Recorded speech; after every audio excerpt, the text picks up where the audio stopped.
جنات عدن التي وعد الرحمن عباده بالغيب إنه كان وعده مأتيا توسنو دقيقاዎች ውስጥ የሐዘን የጭንቀት በህይወታችን ላይ ለሚደርስብን ጭንቀትና ሐዘን ምክንያቱም ይሄ ማለት ጭንቀትና ሐዘን ማለት በልብ ውስጥ ያለ በሽታ ነው በልብ ውስጥ ያለ ህመም ነው ከዛ ተነስቶ ነው ሰውየው አካላቱ እየተዳከመ የሚሄደው ጸጉሩ የሚለወጠው ይሄ የተለያየ ነገር የሚያመጣበት ይሄ ነው ስለዚህ ይሄንን ውስጡ ያለውን ጭንቀት በምን አይነት መልኩ ነው ፈውስ ሊያገኝ የሚችለው ማለት ፈውሱ ምንድነው እሱ የሐዘን የጭንቀት ፈውስ ምንድነው እሱ አንደኛ الرضا والتسليم لقضاء الله عز وجل የመጀመሪያው አላህ Subhanahu Wa Ta'ala የወሰነውን ውሳኔ የአላህን ቀዳና ቀደር ወዶ መቀበል ነው የአላህን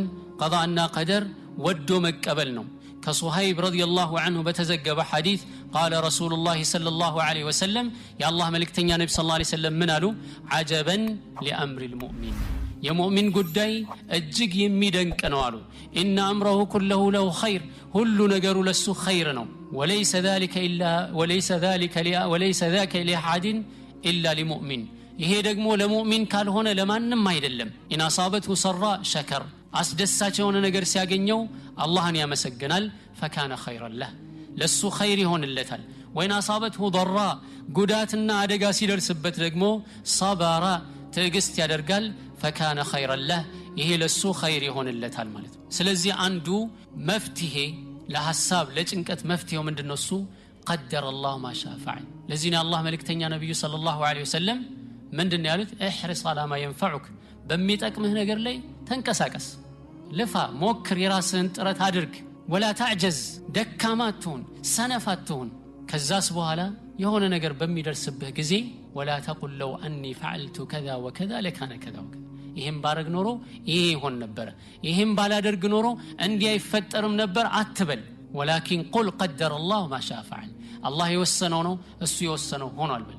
ይሄን ባደርግ ኖሮ ማለት ምንድነው እሱ የሸይጣንን በር ወለል አድርጎ የሚከፍት ነው በቁጭት እድሜ ልኩን እንዲኖር በሐዘን በጭንቀት እድሜ ልኩን እንዲኖር ነው የሚያደርገው ይሄን ባረኩኝ ኖሮ የሚባል ነገር የለም ምን ነው ባልተናገርኩ ምን ነው እዛ ባልሄድኩኝ ምን ነው ይሄን ባላነሳው ምን ነው ይሄን ባልሰጠው ምን ነው በቀረብኝ አለቀ አሁን ቢቀርብኝ ማለት አንችልም አልፏል ስለዚህ የአላህን ውሳኔ ወዶ መቀበል ያስፈልጋል ማለት ነው ማንኛውም ነገር በአላህ ውሳኔ ነው የሚሆነው ሁለተኛው መድኃኒቱ ምንድነው እሱ ፈውሱ القناعه بما قسمه الله لك الله سبحانه وتعالى በወሰነልህ ነገር ተብቃቃ ደስተኛ ሁን አላህ በሰጠህ ነገር ደስተኛ ከሆንክ ምትብቃቃ ከሆነ ጭንቀት የሚባል ነገር ይጠፋል ማለት ነው ምክንያቱም የሰው ልጅ የሚያብቃቃው ቀደም ሲል እንዳልነው የሰው ልጅ የሚያብቃቃው ዱንያ አይደለም ዱንያ የሚያብቃቃው ቢሆን ኖሮ ስንትና ስንት ሚሊዮነሮች አሉ አርፎ ይቀመጡ ነበር በአለም አንደኛ ሀብታም የሚባሉ አሉ አንተ ምትጠየፈው ነው እነሱ ይባሉ አለፈው የሆነ እንትን ሰምቼ በአለም አንደኛ ወይም ደግሞ ከከፍተኛ ሀብታም ከሚባሉት አንዱ ነው ምግብ የሚበላው ሁሉ ጊዜ ማክዶናልድስ ይለው ነው ብዙዎቻችሁ ተጠየቁ አሁን እዛ አካባቢ ማድረስ በአለም ሚሊዮነር በቃ ያን የጧት ሁሉ ጊዜ እየሄደ በዛ አልፎ ገዝቶ እየበላ ነው የሚሄድ ወደ ስራ ሲሄድ አርፎ አልተቀመጠም እኮ ይለፋል ይሰፋል ሁሉ ጊዜ ጧት የሚወጣው ለስራ ነው ማታ ወደ ቤት ይገባል ቤት ገብቶ ማይተኛም ደግሞ ሂሳብ ያወራረዳል ያ ሁሉ ሆኖ ግን የሚበላው ምንድነው አልቀናዓ ያስፈልጋል ቀናዓ ያስፈልጋል እንደኔ ሰምታችኋል ይሄን ዜና የሰማሰል ነው ዋረን በፊት ይባላል ማክዶናልድስ እየሄደ ነው ይወላው እኔ እንደዚህ ምንድነው ሁለተኛ ሶስተኛ ሀብታም የሚባለው ማለት ነው ከሆነ ከዛም በታችም ከሆነ ገላይም ከሆነ እሱ አስጨንቀንም ብዙ ግን ሀብታም ከሚባሉት ሰዎች አንዱ ነው በቃ ይሄ ነው አይደለም አንተም እሱ ደረጃ ላይ ብትደርስ ምን እንደምታረገው ከዚህ የተለየ ነገር ብታረገው ነገር እኮ የለም እንዲያውም ጭንቀት ይጨምርባል የአኺራም ሂሳቡ ደግሞ በዛው ልክ ነው ሀብታሞች ከድሃዎች በ50 ሺህ ዓመት ወደ ኋላ ይዘገያሉ ድሃዎች ጀነት ከገቡ በኋላ ማለት ነው ምክንያቱም ሀብታሞች ገና ብዙ የሚታሰቡት ነገር አለ ወይም በያዙት ነገር ሁሉ ምን ይሆናሉ ገና አካውንተብል ናቸው ማለት ነው ያንተንዷ ፔኒ ትጠይቃለች ምን አይነክ ተሰበሁ ወፊማ አንፈቀ ከየት ወሰደው ከየት አገኘው በምን አወጣው ስለዚህ ቀናዓ ያስፈልጋል ቅድም እንዳልነው ለዚህ መብቃቃት የሚያስፈልገው ነገር ደግሞ ምንድነው ስትባል ምንድነው የሚያስፈልገው? ሁሉ ጊዜ ወደ ታች ማየት። በዱንያ ጉዳይ ላይ ሰዎችን ስትመለከት ከላይ ከላይ አትይ፣ ወደ ታች ተመልከት።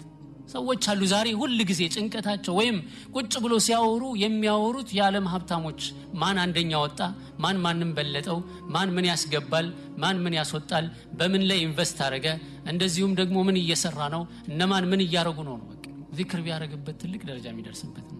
ዓለም ላይ ያለው የሚካሄደውን ነገር ማወቅ ወንጀል አይደለም። ነገር ግን ጧትና ማታ ስለዚህ ጉዳይ ብቻ ማንሳትና ማውራት እገሌ ተተኮሰ፣ እገሌ ወደቀ፣ እገሌ አለፈ፣ እገሌ በራሱ መብቃቃት አንድ ሰው በቂ ነው ማለት ነው። ሌላውና ሁለተኛው መፍትሄ الاستقامة على دين الله عز وجل بالله سبحانه وتعالى دين لي ቀጥ ማለት ያስፈልጋል።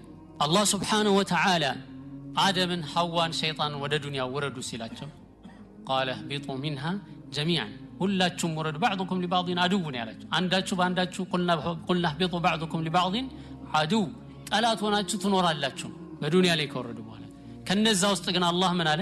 فإما يأتينكم مني هدى ከኔ መመሪያ በሚመጣላችሁ ጊዜ ነብይ ሲመጣ መመሪያ መጽሐፍ በሚመጣላችሁ ጊዜ فمن تبع هدايا በሌላ ቦታ ላይ فمن اتبع هدايا فلا يضل ولا يشقى የኔን መርሆ መመሪያ የተከተለ የሆነ ሰው ጠማማ አይሆንም፣ እድለቢስም አይሆንም። አኺራን ጀነትን ይወርሳል፣ በዱንያ ላይ ደግሞ ቀጥተኛው መንገድ ይመራል።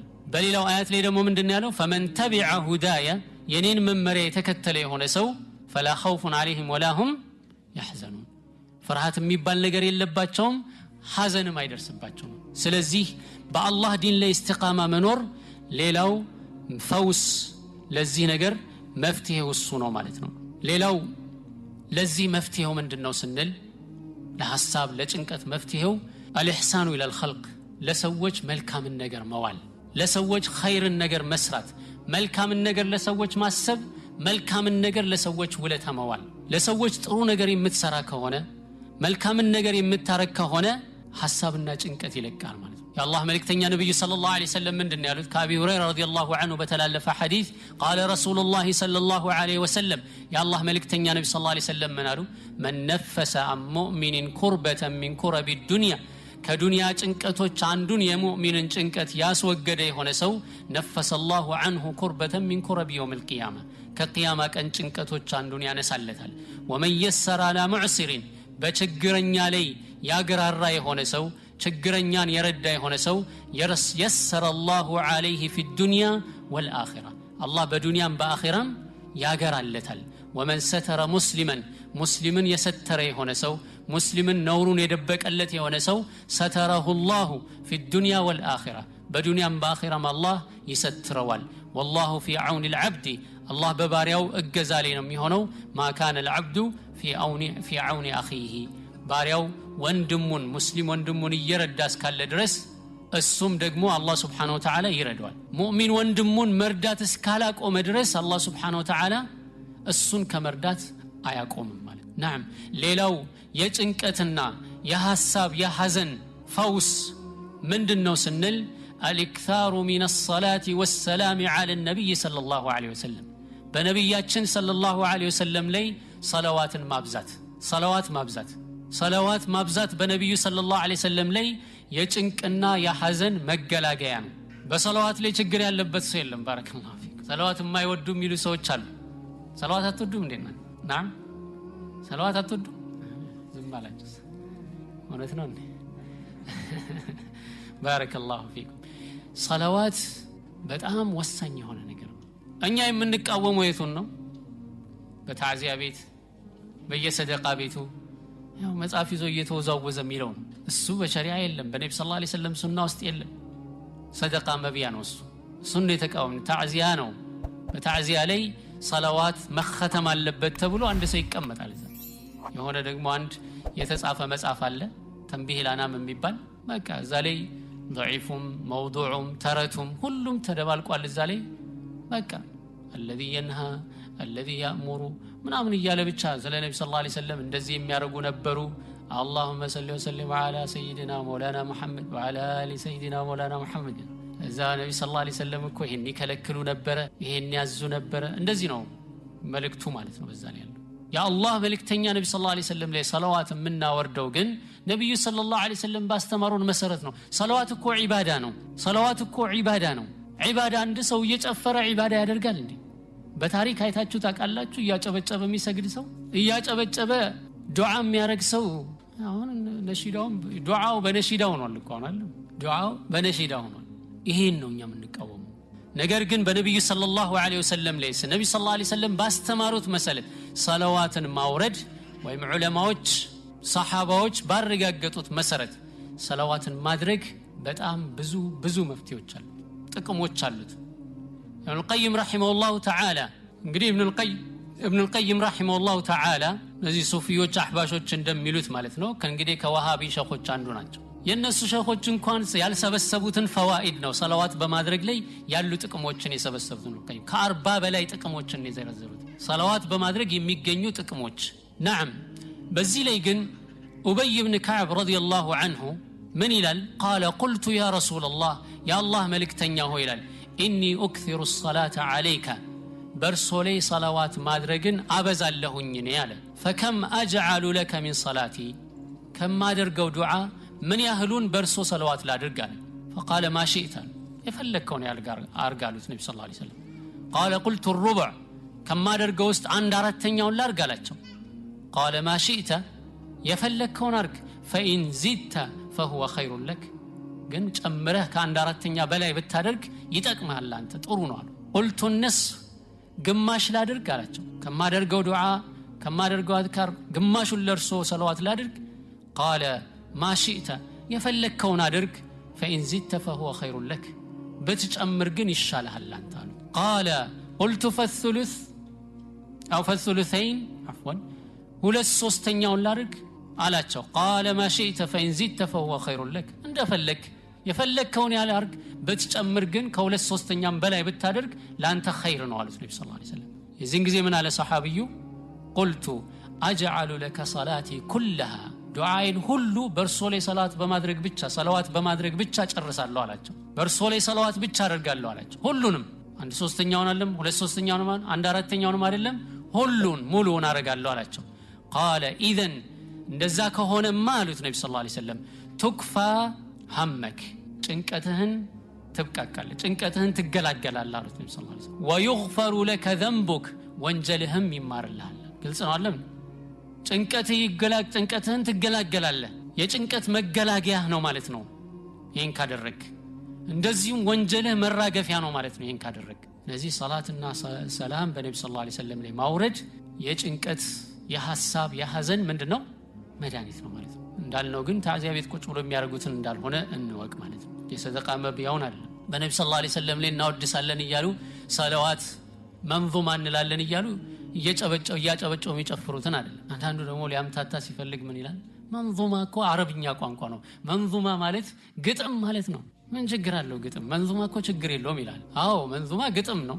ነገር ግን በእኛ በተለመደው መሰረት መንዙማ የሚባለው ምንድነው? እሱ ከበሮ ሲመታበት ድቤ ይሉታል አይደል? ድቤ ሲደበደብ ሲጨበጨብ እንደዚሁም በዛ ውስጥ የተለያዩ የሽርክ ቃላቶች እየተነገሩ ሲሆን ነው። እየተዘለለ ዒባዳ የለም፣ እየተጨበጨበ ዒባዳ የለም፣ እየዘፈኑ ዒባዳ የለም። አላህ ምንድን ያለው በቁርአኑ ላይ ወዝኩር ረበከ ፊ ነፍሲከ ተضرعا وخيفة ودون الجهر من القول بالغدو والآصال ጌታን ስታወሳና ስታስታውስ በነፍስህ ተضرعا وخيفة እየተናነስክ ራስህን ዝቅ እያደረግክ አላህን እየፈራህ በድብቅ ነው የምታረገው። ودون الجهر من القول ከንግግርም ደግሞ በጣም ከፍ ያለ ሳይሆን ዝቅ ያለ ለራስህ በሚሰማህ መጠን ነው። ጧትና ማታ ጌታን አስታውስ። በሌላው ቦታ ላይ ደግሞ ይላል ادعوا ربكم تضرعا وخفية ጌታችሁን ስትለምኑ ተናንስታችሁ ዝቅ ብላችሁ ራሳችሁን ድብቅ አድርጋችሁ ጌታችሁን ለምኑ ያለ አላህ። ይሄ ይሁን ብለናል። ይሁን መቼ አሁን ባሁን እየተባለ ዱዓ የለም። እዚህ ዓለም ይሁን መቼ አሁን ይሄን ዱዓ አለን። ተضرع አድርግ ተናነስ ያህ ከዛ በኋላ ምን ይላል? በምርቃና እኮ ነው የሚያወራው። ይሁን ብለናል ይሁን ብለናል መቼ አሁን አዘናል ይመጣል። እንደዚህ ነው እንደ ዱዓ የሚደረገው። ስለዚህ ወደ አላህ Subhanahu Wa Ta'ala ስንለምን አላህን ስናወሳ በጥንቃቄ መሆን አለበት ማለት ነው።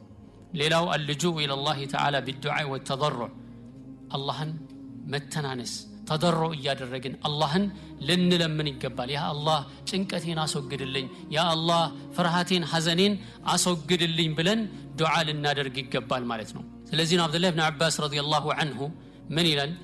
قال كان النبي صلى الله عليه وسلم يدعو عند الكرب يا الله ملكتኛ ነብይ ሰለላሁ ዐለይሂ ወሰለም ጭንቀት ሲገጥማቸው ሲያስጨንቃቸው የሆነ ነገር ዱዓ ያደርጋሉ። ምን ብለው? لا اله الا الله العظيم الحليم لا اله الا الله رب السماوات والارض ورب العرش العظيم ይሄን ዱዓ ልናሐፍዘው ይገባል ማለት ነው። ከቀድሙ ጋር اللهم اني اعوذ بك من الحزن اللهم اني اعوذ بك من العجز والكسل ከሚለው ጋር በተጨማሪ ማለት ነው። لا اله الا الله العظيم الحليم ታላቅ የሆነ ጌታ ቻይ የሆነ ጌታ ነው። لا اله الا الله رب السماوات والارض የሰማያትና ምድር ጌታ የሆነ ورب العرش العظيم ይሄን ይደጋግሙ ነበር ነብዩ ሰለላሁ ዐለይሂ ወሰለም። ሌላው ለዚህ ጭንቀትና መከራ ለሐዘን የሚደረግ ዱዓ የአላህ መልእክተኛ ነብይ ሰለላሁ ዐለይሂ ወሰለም የተናገሩት አለ። እሱም ከአብዱላህ ኢብኑ አባስ ረዲየላሁ ዐንሁ የተዘገበ ነው። قال رسول الله صلى الله عليه وسلم يا الله መልእክተኛ ነብይ ሰለላሁ ዐለይሂ ወሰለም ምን አሉ? ما اصاب احدا قط አንድን ሰው ምንም የፈለገ ሐምና ሐዘን ቢደርስበት እንኳን فقال የሚከተለውን ዱዓ ካደረገ اللهم اني عبدك يا الله እኔ ያንተ ባሪያ ነኝ ابن عبدك የባሪያህ ልጅ ነኝ وابن امتك የሴት ባሪያህ ልጅ ነኝ ناصيتي في يدك የኔ አይምሮዬ ባንተ እጅ የተያዘ ነው ماض في حكمك ያንተ ፍርድ በኔ ላይ ያለፈ ነው عدل في قضاؤك ውሳኔህም በኔ ላይ ፍትህ ነው اسالك ጠይቀሃለሁ بكل اسم በስሞችህ ሁሉ هو لك አንተ በሆኑ ስሞች ሁሉ ጠይቀሃለሁ سميت به نفسك ነፍስን የሰየምክበት የሆነ او علمته احد من خلقك ከፍጥረታቶች ያስተማርከው የሆነ ስምህን او انزلته في كتابك በኪታብህ ላይ ያወረድከው ባወረድከው ስምህ او استاثرت به في علم الغيب عندك በغيب እውቀትህ ለራስህ ያስቀረው የሆኑ ስሞች ሁሉ እለምንሃለሁ أن تجعل القرآن قرآንን እንድታረግልኝ ربيع قلبي የልቤ እርካታ እንድታረግልኝ እንደማለት ነው።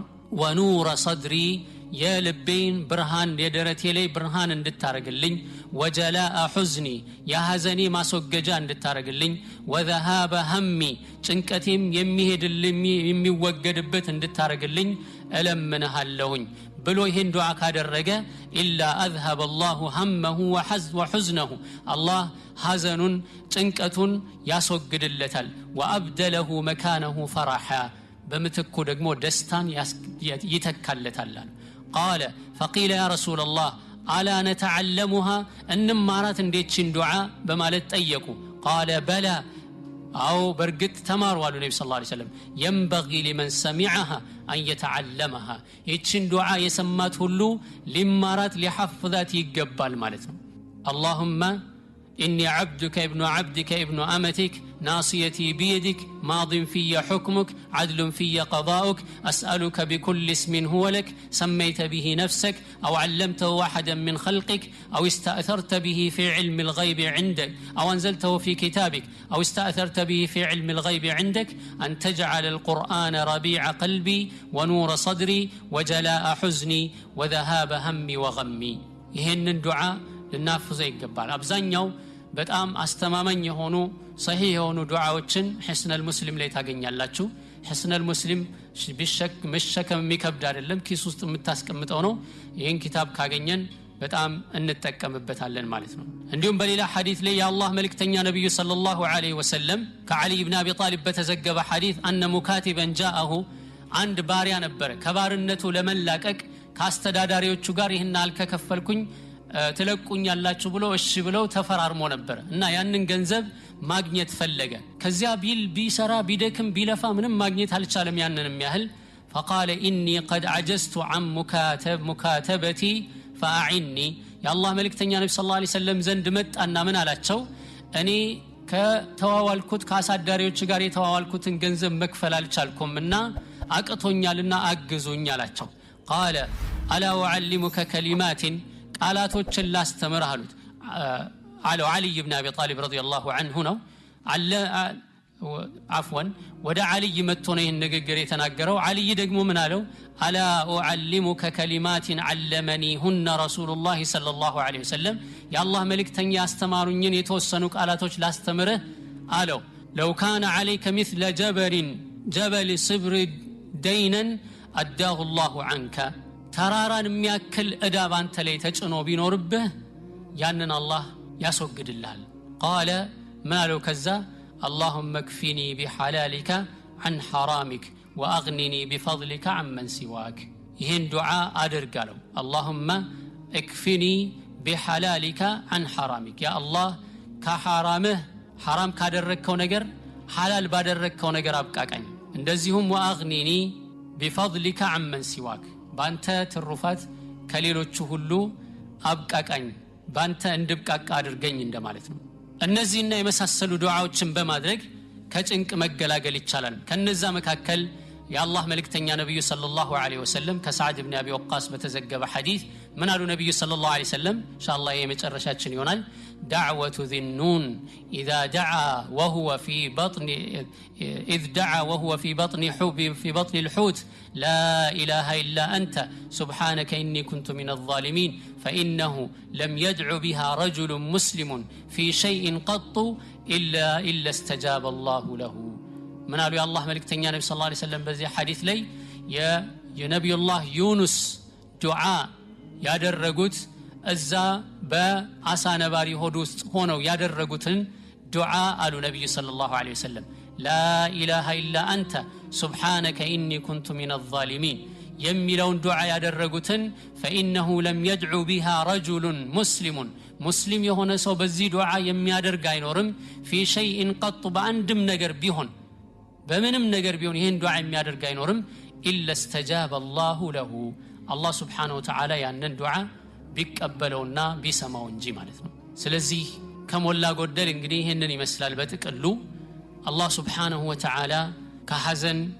ከጭንቀት ይጠብቀን አላህ Subhanahu Wa Ta'ala በዱንያ በእምነታችን ጠንክረን በህይወታችን ደስተኛ ሆነን የሚኖሩ ሰዎች አድርገን አላህ Subhanahu Wa Ta'ala ኻቲማችንን ያሳምርልን አላህ Subhanahu Wa Ta'ala በአኺራ ደስተኛ ሆነው ጀነትን በሰላም ከሚገቡ ሰዎች አድርገን وصلى الله وسلم على نبينا محمد وعلى آله وصحبه أجمعين